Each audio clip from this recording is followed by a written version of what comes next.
বউকে নিয়ে শ্বশুর বাড়িতে গেছি। বারান্দায় বসে চা খাচ্ছি, হঠাৎ পাশের বাড়ির কাকিমা আমার শাশুড়ি মাকে চেঁচিয়ে জিজ্ঞেস করলেন, সুজাতাদি, জামাই কি এসে গেছে? উনি এদিক থেকে জোর গলায় উত্তর দিলেন, হ্যাঁ গো, এসে গেছে, চা খাচ্ছে। এই পর্যন্ত সব ঠিকঠাকই ছিল। আবার সেই কাকিমার প্রশ্ন উড়ে এলো, তোমরা কি শুধু বাগান সাফ করাবে নাকি নালা নর্দমাগুলো পরিষ্কার করিয়ে নেবে?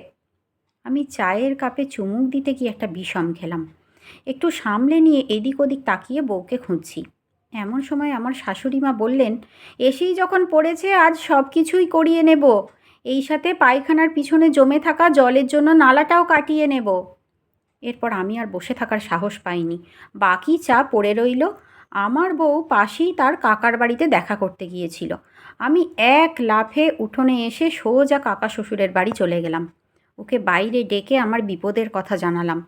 শুনে কিছুক্ষণ চুপ করে থেকে ও হাসিতে ফেটে পড়ল এবং বাড়িতে একথা জানাতে পরিবারের সবাই হাসতে লাগলো। হাসি চলতে থাকলো বেশ কিছুক্ষণ ধরে। এরপর কোদাল হাতে, খালি গা, লুঙ্গি পরিহিত রোগা পটকা একজন মানুষ এগিয়ে এলেন। জানতে পারলাম উনিই কাজগুলি করবেন। এলাকায় উনি জামাই নামে পরিচিত।